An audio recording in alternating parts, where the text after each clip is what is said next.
what's up, everybody? How's it going? It's another episode of Film Streak.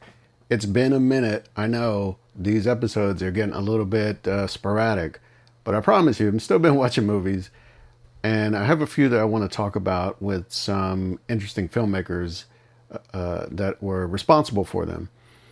But before that, I just want to say, hey, thanks for checking this out. Thanks for listening. If you're stopping by, if you somehow found this, even though I haven't put out an episode in like almost a couple of months now, or maybe it has been a couple of months. I appreciate you just stopping by for interest. You know, it's something that lately to me, there's been like a real kind of mindset change with doing this podcast. And it's not because I don't like movies or I kind of don't like doing a podcast. I do. It's just, man, sometimes other things happen in life, and this happened early on. You know, if you heard earlier episodes from way back when, from 2022, I had to take a break for a while because some big life things happened, and I didn't have the time or the inclination to watch movies and then talk about them. So that really hasn't been the case here, though. I've been watching a lot of movies still, and just been kind of taking notes and saving some thoughts to do this again, to hop back in. So one of the things that has really kind of taken up some of my time and taken away from some of the recording of this is a project I'm working on. It's called Remnant, and I'll put a link to it in the show notes. It's very early on, but if you see some of the films I talk about, you kind of maybe can identify like the lane or the types of films that I more or less like. This is something that is in some ways inspired by that, but it's also my own spin on it. It's not a film necessarily. It is a project that started as just an ongoing series of storyboards and sketches and concept art. And short of going into production on something and actually making it into even a short film, I'm putting all these pieces of art together as a book. A little more of like a graphic novel approach, where I'm putting them together so they tell a story and you can identify characters and threads that are happening throughout it. But yeah, it's still in development, but that has been a big part of it. So some of it has been all the things I've talked about here. A lot of the things I've kind of learned and picked up on from different filmmakers, from different genres, from different eras of film. You know, a lot of this has been a sort of class for myself to dissect and to really understand some of the mechanics and the structure of storytelling, especially when it comes to film or even with photography and just imagery, right? That's my background, is in visual design and communication. So this is my way of kind of giving back and creating something of my own. And that'll be kind of coming here in the over the course of this year. But it was a big part of why I've kind of stopped recording so regularly. So anyway, that's out of the way. But let's get into some of these films I want to talk about for a few minutes. The first one up here is actually, you know what? I'm going to do these as kind of a pair, kind of a double feature, because it's interesting, right? The Safdie brothers, Josh and Benny Safdie, they kind of made a name for themselves. They made a big splash with Uncut Gems, but even before that, you know, I did an episode, I don't know, maybe a couple years ago now, where I talked about not only Good Time and Uncut Gems, but I talked about Daddy Long Legs. I talked about some of the other work that they've been involved with. And in the last year, I guess technically, let's say 2025, they both independently or individually released films. And, you know, they've kind of made a name for themselves as a duo, whether it's their respective like creative ideas or their style or their sensibility. It seems to like have fused, and that has turned into the films we've gotten. But these two films, even though they're totally independent from each other, they're not related in any sort of way with story, characters, or anything. You can still see like the crossover. Like it's kind of hard to identify now, looking back, which parts of their previous films together which pieces of those films belong to who. With the Smashing Machine, starring Dwayne Johnson, Emily Blunt, and then Marty Supreme with the Man of the Hour, I suppose, Timothée Chalamet and Gwyneth Paltrow. There are some very distinct, like, stylistic choices that I see, whether it's the cinematography or even the editing, or even like the performances that they're getting out of people, whether they're these actors or even non-actors around them. There's just a kind of a rawness and a crudeness, and it's not necessarily a bad thing. It's just it just feels more authentic in a way to a sort of real situation. And both of these movies are about characters that are both real people. These are based on real people's lives and events that happened, that are documented with, I'm sure, a lot of liberty in between those public moments. That, it's interesting that these two filmmakers both took the same approach in very different ways. Of course, one's a period piece. Well, they're both period pieces, really.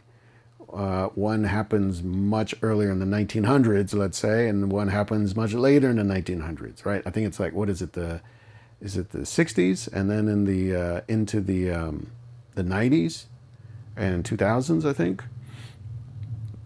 And it's funny that, even though those are different on the surface, like superficially, I think at the heart of these two films, these characters are both people that are, they're struggling, and they're kind of wounded in a way.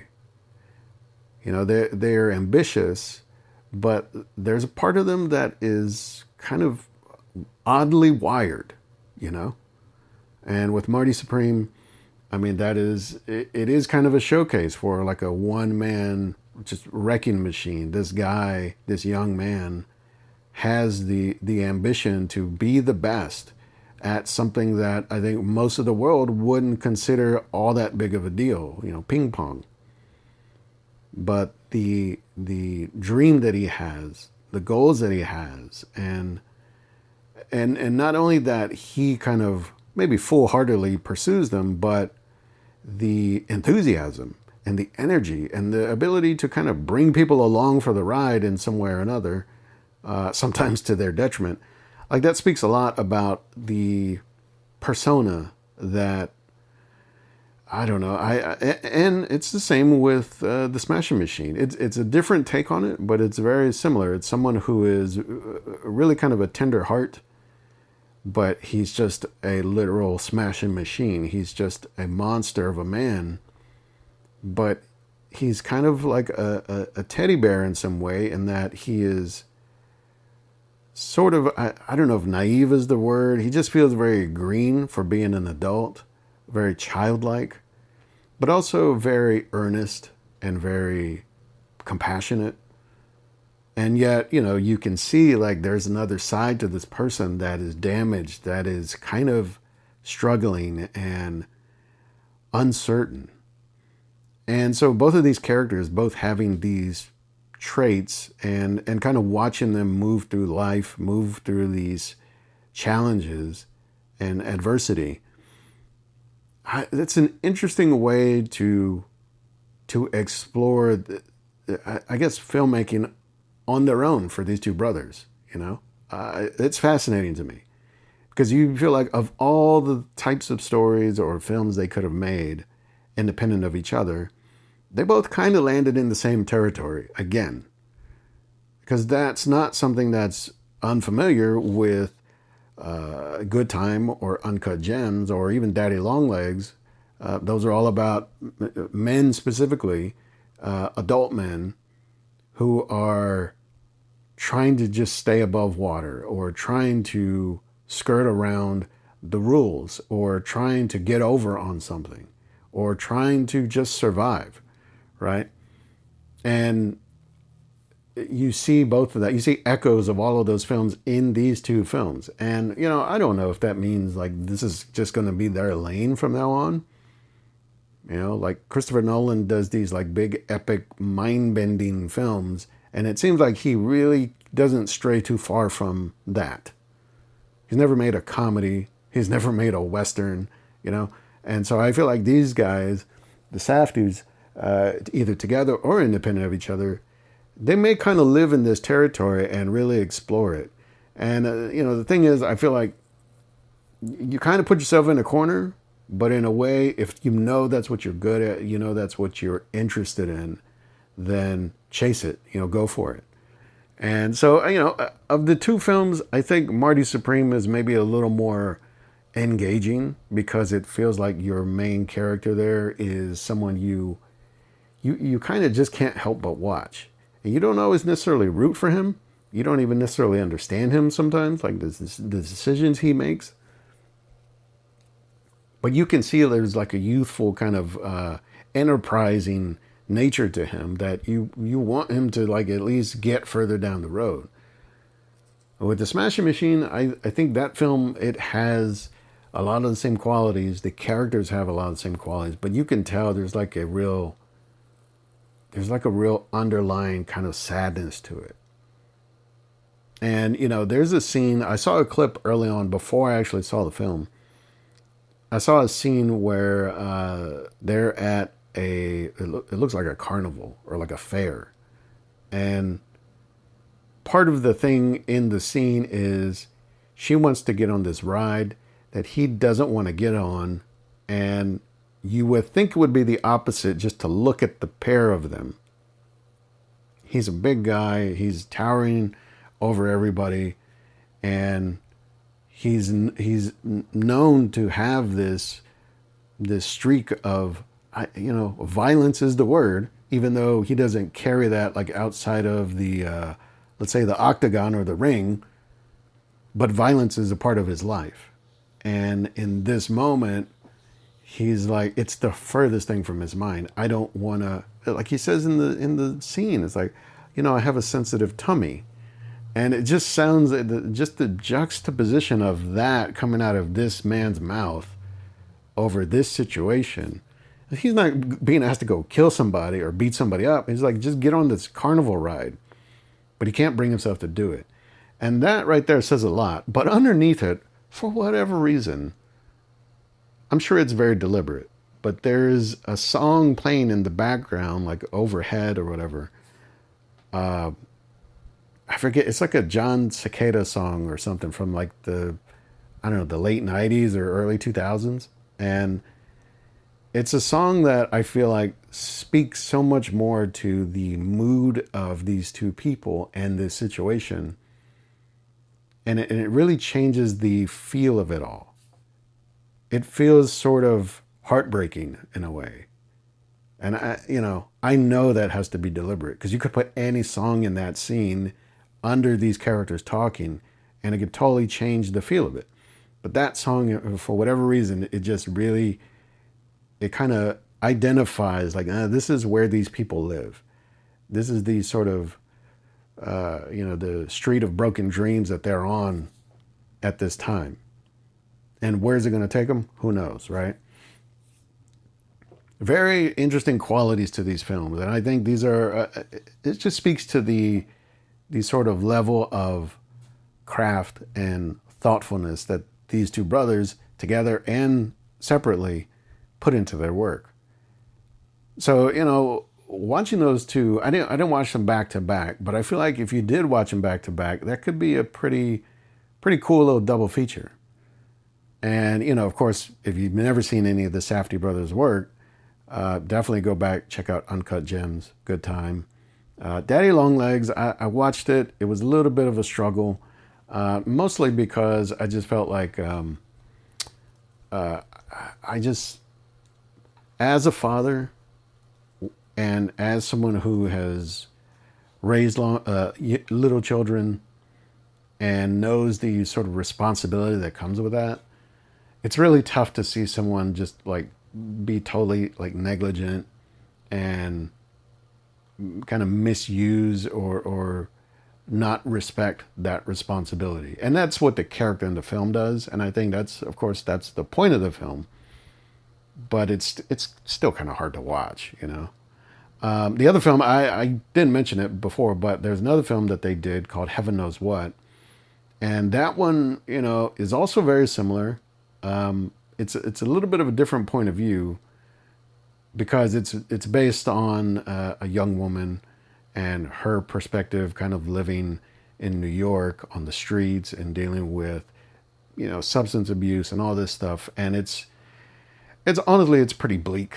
I think I said that at the time, but there is that same kind of level of raw authenticity to scenes and characters and even the settings that they're in that I just feel like it's in all of their work. And so, anyway, it was good to see it. You know, it's good to see it in these new films that are not just about the exact same territory of living in contemporary New York and dealing with life on the streets or whatever. This is kind of branching out in different time periods, different locations, and different types of people. I'm sure Marty Supreme, it's kind of being set up for some awards, recognition, whatever. I don't know if I'd go that far with it. It's the same for the Smashing Machine. You know, Dwayne Johnson, pretty transformative in the role. And only in certain moments do you really see Dwayne Johnson come through.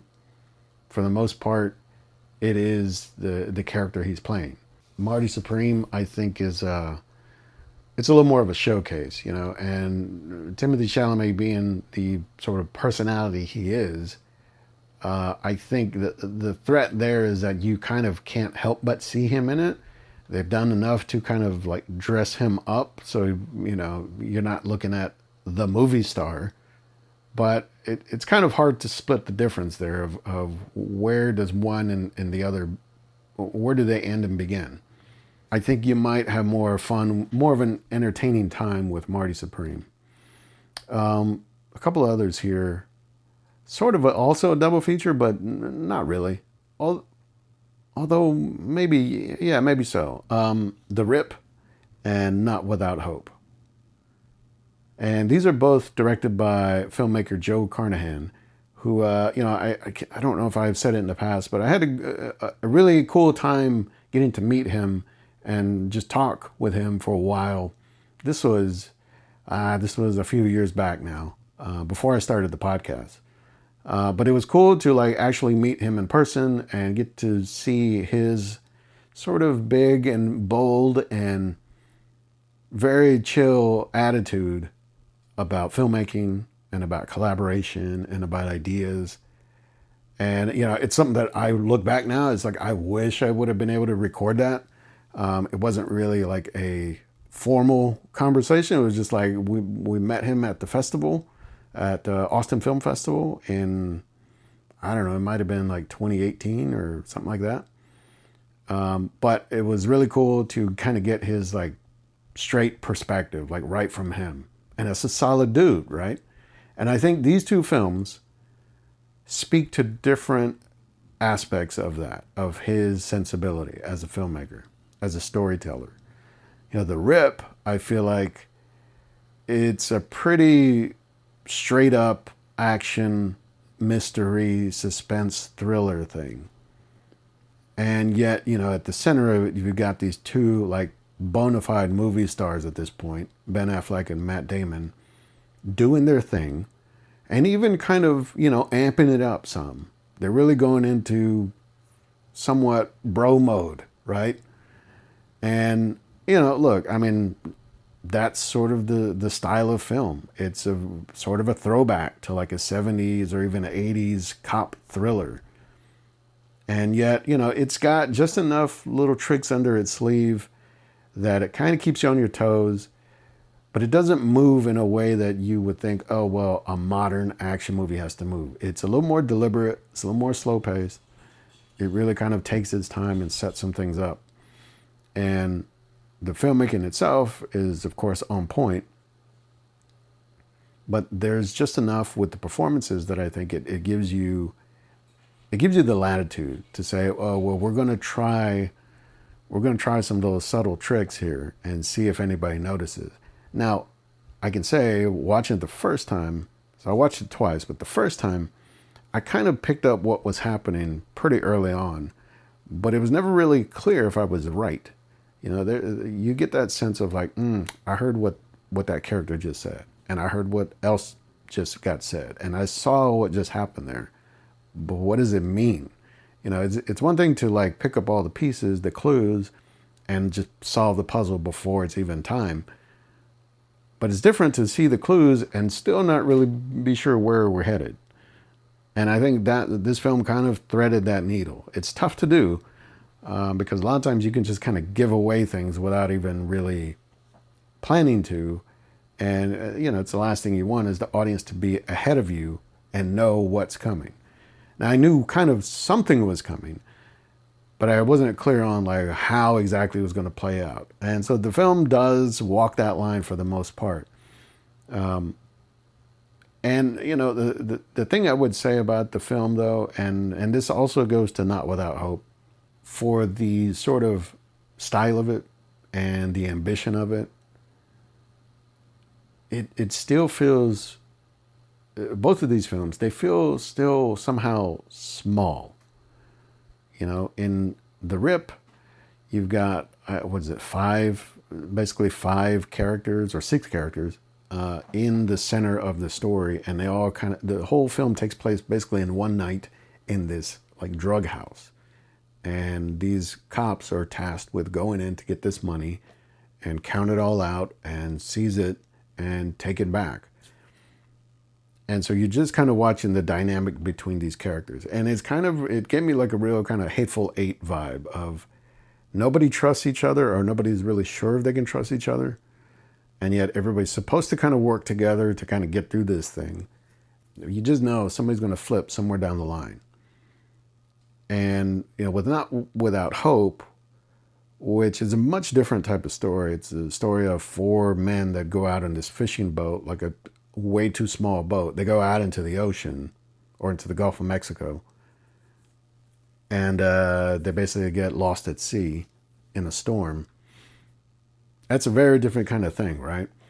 But for being out in the middle of the ocean, the middle of nowhere in this raging storm, a lot of the film still feels like it's just stuck to these four guys or to this boat and what happens to it. You don't get, there's some glimpses of like the Coast Guard being involved and the family back home, that kind of thing. But it really does, and especially when it gets down to a very specific part of the film, it gets down to like the thoughts and the emotions tied up in one character's mind, in one character's sort of struggle to survive. And this film, more than The Rip, or maybe some other films like this, and even for Joe Carnahan, this kind of struck back to The Gray, which I think I also talked about way early on. But The Gray, it's got this kind of big thing of out in the wilderness, and you've got this group of men that are trying to survive. They're trying to find their way back to, civilization or safety. But they've got these wolves, and it comes down to, like, at the end, it's Liam Neeson, and he's kind of faced with this existential moment about what does he do? What can he do to survive? And so Not Without Hope, it really does drill down into one person's state of mind and their ability to survive.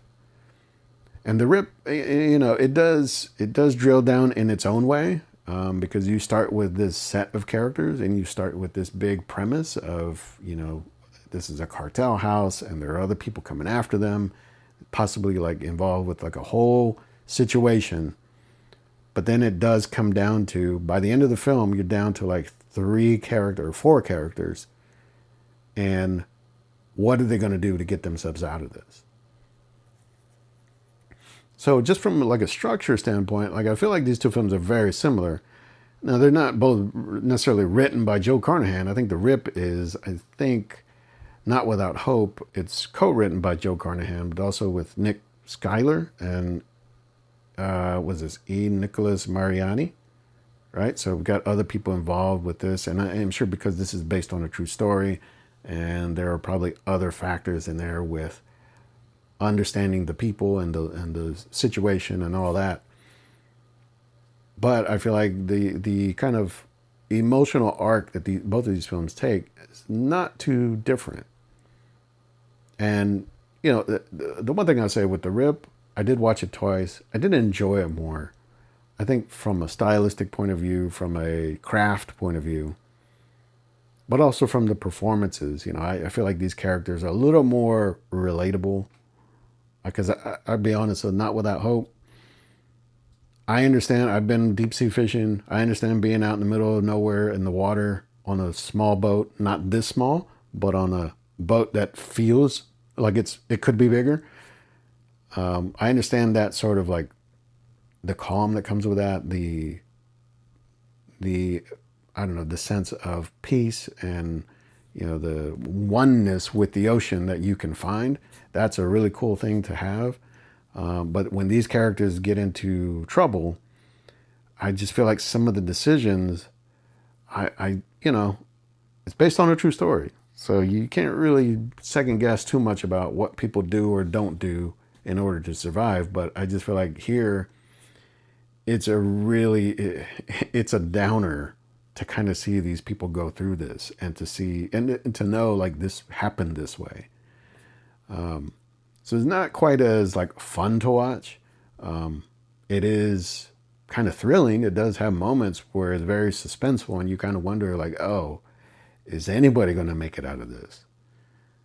But I think for me, the thing that kind of sticks out, like there's a little bit of the filmmaking that you can see working. And I just think because there's a lot of special effects, there's so much stuff with the water, with the boat, with the storm, and all the things that are happening, all the elements of it, that I feel like it looks a little bit artificial in some moments. For the most part, it's pretty solid. I'll give it that. The other thing that sticks out to me, though, is there's a part of this film, there's like a subtext here. And I don't know if it's just me projecting it. It very well could be. But I feel like as I'm watching the film, I'm like, wait a minute. Is this like kind of low key, secretly like one of those like Christian films? And it's not that that's a bad thing, but I just feel like there are a couple of things that the characters say, a couple of moments that happen that I just feel like is this really how this went? Is this really the thought that went through the character's mind? Or is this an author speaking through these characters? You know what I mean? And that's tricky because yes, this could be how it happened. This could be these people. But it's like you can almost hear or feel the screenwriter putting words into a character's mouth versus what would that character legit say right now or do right now. And like I said, maybe that's just me. I'm like putting some my own whatever on it, but tell me what you think. If you see that or you feel that.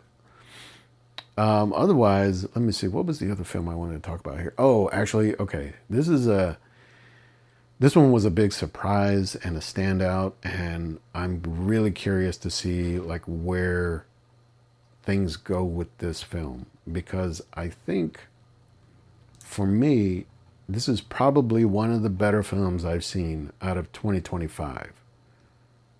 And it's such a sleeper. It's so under the radar, I think. Unfortunately.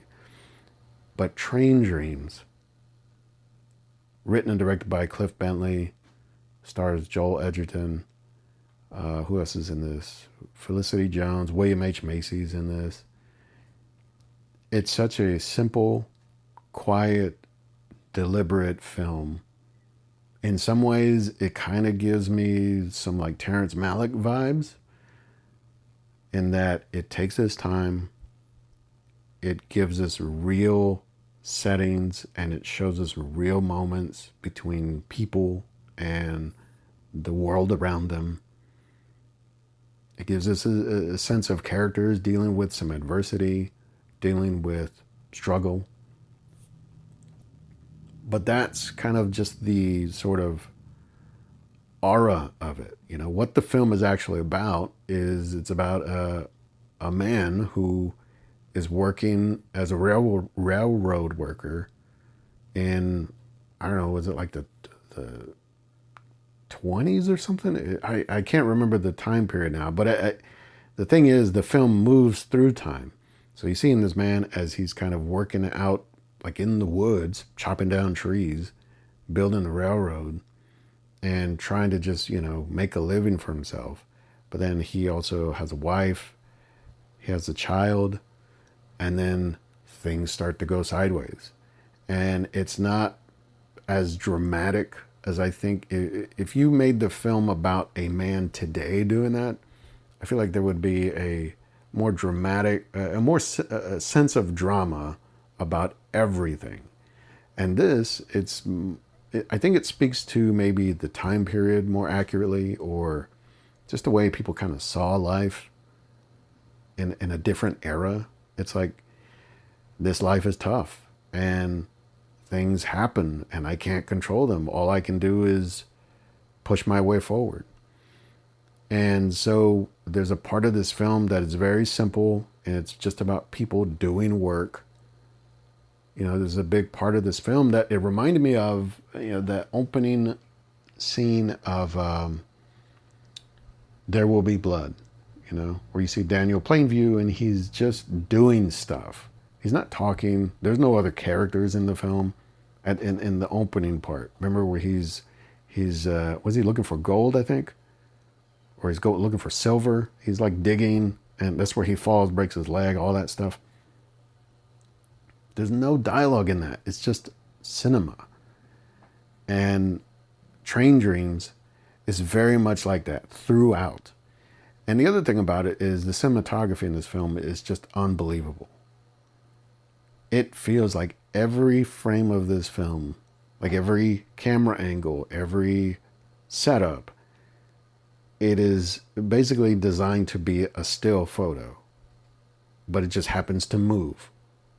The people in it move, or the camera moves, but ultimately you could freeze frame any shot in this film and you have just a standalone, beautiful image that's like print worthy. And that's really hard to do.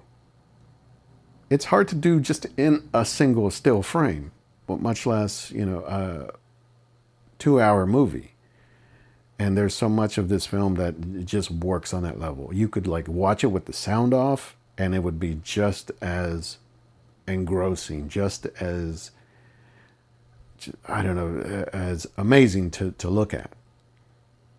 And so, you know, that's something that you have to recognize it when it comes along, because it's not often. You know, you get filmmakers who have a style, like I said, like the Safdies earlier, or even Joe Carnahan with the style of films that he makes, or the look of the films that he makes.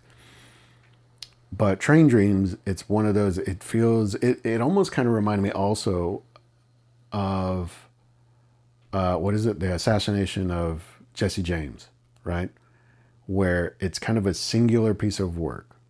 Like there is nothing else like this in terms of the story, in terms of the character, in terms of the setting, and even just the style of it, the way it was shot and produced.